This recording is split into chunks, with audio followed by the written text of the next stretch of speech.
പാതയം ഗ്രാമങ്ങളിലേക്കും ഗ്രാമപ്രദേശങ്ങളിലും ഇനിയാരും വിശന്നിരിക്കരുതെന്ന ഉദ്ദേശത്തോടെയാണ് പാലപ്പിള്ളി ജംഗ്ഷനിലും പാതയം ആരംഭിച്ചിരിക്കുന്നത്. രാവിലെ 11:30 മുതൽ ആവശ്യക്കാർക്ക് ഇവിടുന്ന് ഭക്ഷണമെടുത്ത് കഴിക്കാവുന്നതാണ്. വരുന്ന 365 ദിവസത്തേക്ക് ഇവിടെ ഭക്ഷണം വയ്ക്കുവാൻ ആളുകൾ തയ്യാറായി കഴിഞ്ഞതാണ് ഇവിടത്തെയും കൂട്ടായ്മയുടെ വിജയം കാണിക്കുന്നത്.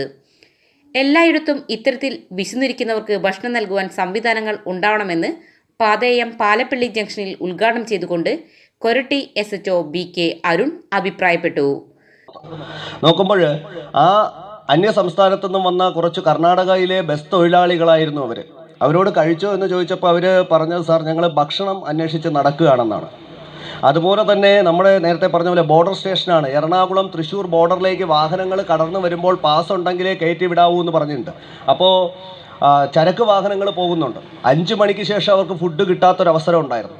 അപ്പോൾ പലപ്പോഴും നിങ്ങൾ ഭക്ഷണം കഴിച്ചോ എന്ന് ചോദിക്കുമ്പോൾ കൊരട്ടി പോലീസിന്റെ നേതൃത്വത്തിൽ കഴിഞ്ഞ ലോക്ക്ഡൌൺ കാലത്ത് ആരംഭിച്ച വിശപ്പ് രഹിത കൊരട്ടിയുടെ തുടർച്ചയാണ് ഇപ്പോഴത്തെ പാതയമെന്ന ഈ പദ്ധതി. കൊരട്ടി ജംഗ്ഷനിൽ കഴിഞ്ഞ 3 മാസം മുമ്പ് കൊരട്ടി ജനമൈത്രി പോലീസിന്റെയും ജനകീയ കൂട്ടായ്മയുടെയും നേതൃത്വത്തിലാണ് പാതയം ആരംഭിച്ചത്. 3 മാസത്തിനുള്ളിൽ നിരവധി പ്രമുഖ വ്യക്തികൾ വരെ ഭക്ഷണങ്ങൾ വയ്ക്കുവാൻ എത്തിയിരുന്നു. MP ബെന്നി ബെഹനാൻ, മുൻ മിസോറാം ഗവർണർ കുമ്മനം രാജശേഖരൻ, വിവിധ രാഷ്ട്രീയ പാർട്ടി നേതാക്കൾ, പുതുതായി തെരഞ്ഞെടുത്ത ജനപ്രതിനിധികൾ വരെ ഇവിടെ ഭക്ഷണവുമായി എത്തിയിരുന്നു. കൊരട്ടിയിൽ വരുന്ന 3 മാസം എല്ലാ ദിവസം ഭക്ഷണം വയ്ക്കുവാൻ ആളുകൾ തയ്യാറായി കഴിഞ്ഞു. ദിവസം 40 പൊതിയോളം ചോറും മറ്റു ഭക്ഷണങ്ങളുമാണ് കൊരട്ടിയിലെ 2 ഇടങ്ങളിലായി വയ്ക്കുന്നത്. പാലപ്പിള്ളിയിൽ നടന്ന പരിപാടി കൊരട്ടി SHO BK അരുൺ ഉദ്ഘാടനം ചെയ്തു.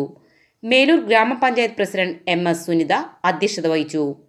കൊരട്ടി ഗ്രാമപഞ്ചായത്ത് പ്രസിഡന്റ് PC ബിജു മുഖ്യാതിഥിയായിരുന്നു.